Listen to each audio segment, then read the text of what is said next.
A Tall and Small Collection, Chapter 18, Rescue. It had been 2 long weeks since Ashlynn found Soren trapped beneath the bar of the mousetrap. Since then, it had taken every ounce of effort to gain Soren's trust. Even after bandaging his wounds, splinting his leg, giving him food and a place to sleep, and agreeing to his terms and conditions, Soren seemed hesitant to believe that Ashlynn would keep her word and would follow the rules he gave her until recently. Patience was never Ashlynn's strong suit, and it still wasn't, but it was beginning to pay off. Soren was talking more and started accompanying her to the kitchen so they could chat. He was opening up just a little. Soren confided in her that he had a family, something he wouldn't have said a couple of weeks ago. She was starting to sense the smallest inkling of trust blooming between her and the tiny person from the walls. Now, seeing him kneeling on the ground with another even smaller person cradled in his arms and her picking up on fragmented whispers of conversation, a pang of sadness overwhelmed her. Soren always seemed sure and intelligent, level-headed when presented with an emergency, even if he was cautious and visibly nervous. This was not the person she saw when he turned to her. There were tears in the corners of his eyes. There was a hint and a primal fear, but not for himself, for someone dear to him. The look in his face conveyed uncertainty and desperation. He didn't know what to do, and Ashlynn could see it in his expression. It didn't suit him. Ashlynn. Soren's voice was soft and threatening to crack. She could see he was barely keeping himself composed in front of this other small person. Please, help me save my little brothers. Brothers? Was this little guy Soren's younger brother? It didn't matter at the moment. Ashlynn knew she'd find out later. Soren was asking for help, and she knew she had to help. Those few simple words were all it took to send her into action. Ashlynn nodded, determination burning in her eyes. She stood abruptly, making the one called Dorian flinch and whimper. Ashlynn didn't have time to worry about that and instead concerned herself with making sure Soren had the necessary tools to clean his brother's injuries. She took a clean dish rag and cut it into small strips Soren could manage while running a bowl of fresh, warm water. She grabbed it, ensuring the water wasn't too hot, and set them on the ground near Soren. You need to make sure his wounds are clean before bandaging them, she said, while keeping her voice low. Compared to Soren, she was doing a poor job of keeping her tone even and calm. She wanted to be sensitive to the situation, but it sounded like time was of the essence. You said brothers. This is one of them, right? Where's the other? I didn't hear. Dorian whimpered again and pushed his face into Soren's chest. Soren, he stammered. What's she gonna do to Ray? Are we captured? Ashlynn felt the familiar frustration that she experienced when first earning Soren's trust, but bit her tongue. There's time for this later, she thought. Soren's arms engulfed his brother as he pressed his cheek on the top of his head. No, we're not captured. She's going to save him. She's going to get him back. It's going to be okay. Soren grabbed a fragment of cut cloth that Ashlynn had placed near him and began wiping away the snot and tears from Dorian's face. Soren turned back to Ashlynn, his breathing becoming more rapid. The older woman in the apartment near yours, somewhere over there. Soren gestured in a broad, sweeping motion toward the other apartments. She has a cat. I don't know her name, but Dorian said that's where they were. Ray, that's my brother's name, is over there. Dorian says Ray got caught in a glue trap. Dorian, is there anything else you can tell me? Dorian sniffed and grasped the cloth near his face. He was wearing the other mouse belt. I thought it would help, like what you taught me. He sniffed, his voice losing strength. Soren knew Ashlynn didn't hear his brother and relayed the information to her, craning his neck to look up into her blue-gray eyes. Dorian said Ray was wearing the mouse pelt, like the one I was wearing, said Soren. Okay, last thing. Is there something I can say to him that would help calm him down? Or maybe help him know I'm not going to hurt him? Asked Ashlynn, preparing to stand and head out. Soren shook his head, the stress of the situation making his shoulders tense and tremble. Just bring him back, please, said Soren softly. And his name is Ray? She asked. Soren nodded. That was all she needed. Ashlynn stood and stepped around them carefully before snagging her keys from the counter and leaving the apartment. Soren watched Ashlynn leave, his mind a mess of emotions. He could only hope that she was able to find his youngest sibling and bring him back safely. Dorian's sniff brought him back to the present. Soren had to focus on what he could control and what he could do, which, at the moment, was cleaning Dorian's wounds and keeping him from losing more blood. Come on, I have to clean these, muttered Soren as he tugged himself to his feet and guided Dorian to the strip of cloth and the bowl of water, where he removed Dorian's shirt carefully and began cleaning the wounds.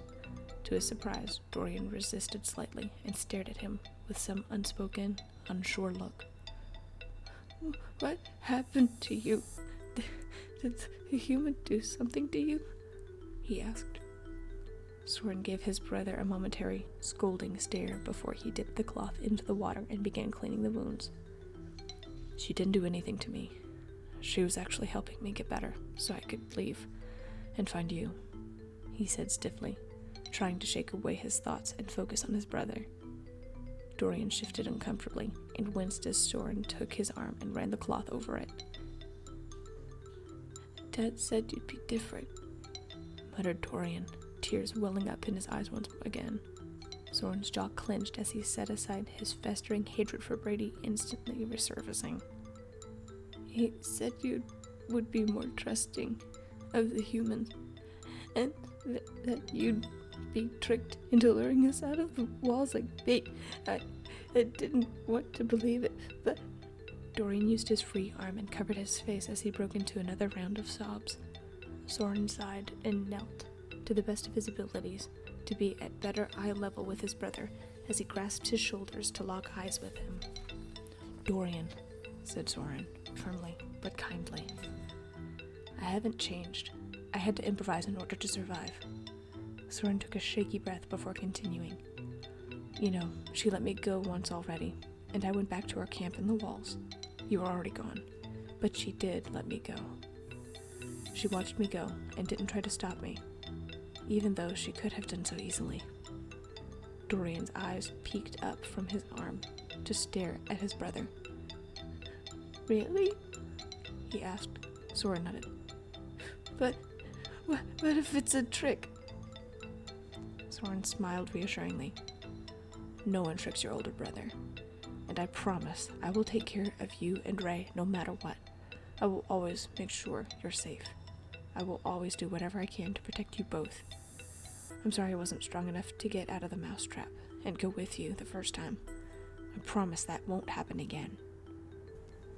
Ashlynn was instantly hit with a burst of cold air as she threw open the door and stepped into the snowy exterior of the apartment-filled neighborhood.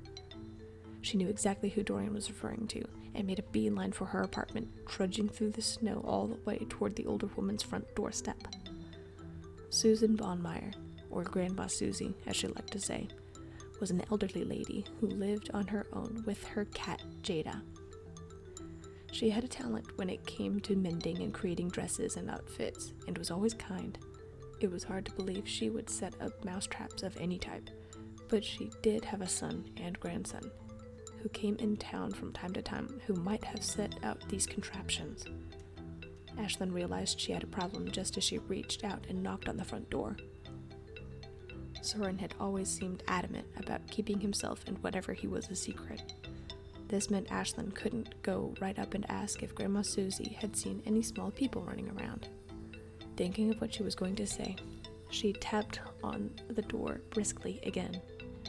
After a few seconds, the interior door swung open, revealing Grandma Susie.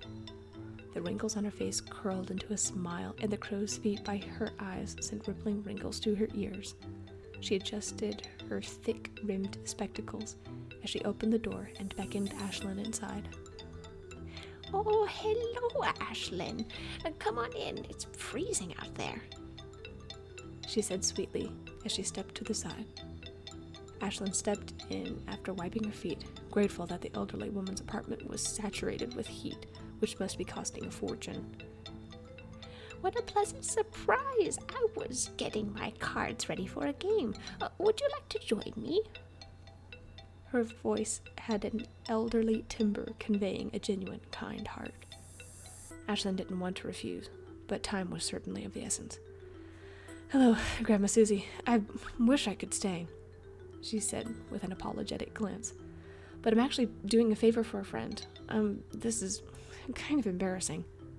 Oh? Well, if there's something I can do, just let me know. Is it something to do with Jordan? Asked Grandma Susie. Hearing the name made her tense, but Ashlynn forced a weak smile instead. No, it's over and done with. Good! I know it hurts, sweetie, but he was no good for you, if I may be so bold to say, interrupted Grandma Susie. Though there was truth to what Grandma Susie said, Ashlynn was dealing with far too many emotions as it was to be worrying about that jerk.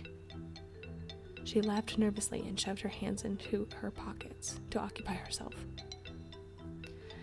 Actually, no. He's out of the picture. My situation is this. My friend wanted me to watch his mouse, and it managed to get loose. You haven't seen any mice recently, have you? Asked Ashlynn. She watched with dread as Grandma Susie readjusted her glasses and nodded, a sad glimmer in her eye. Oh, no. No, please, no. Actually, yes. My grandson, Peter. You remember Peter. Tall brown hair and eyes, marvelous singing voice. Anyway, he noticed a few things out of place and helped set a few of those glue traps. I wanted things to be over and done with, but he insisted that this was more humane. There was a hollowness to the elderly woman's words which felt like a gut punch and made a sickening feeling rise in her throat. Ashlynn had to focus all her energy on keeping herself composed. And? Prompted Ashlynn, unable to muster any more words. Well, I forgot they were there until Jada was nosing around. Poor creature. The little thing already expired, all stuck in the glue and everything. I'm so sorry. Grandma Susie's words could have brought Ashlynn to her knees. She felt her heart hollow, as if the wind had been knocked out of her from a powerful fall. No. Oh gosh, no. Is she just covering up? Did she not notice the legs, the hands? I have to bring him back, at the very least. Ashlynn cleared her throat, slightly shocked to find it so constrained. Well, I know this is an odd request, but what did you do with the body?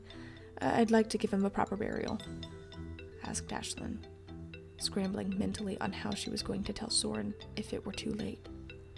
Grandma Susie readjusted her glasses awkwardly and pointed to the garage. Wrapped it up in a grocery sack and threw it in the bin outside. I wanted to get it taken care of before the trash ran. They must be running late. I haven't heard the trucks roll by. You might still catch it. Really, I'm so sorry, sweetie. I wish I'd have known. Ashlynn felt her stomach drop. That's right. It's trash day. It's freezing outside, and it is trash day. Ashlynn glanced back toward the door. It's okay. I'm sorry, but I do have to go grab him before the trash runs. Thank you so much, Grandma Susie, said Ashlynn.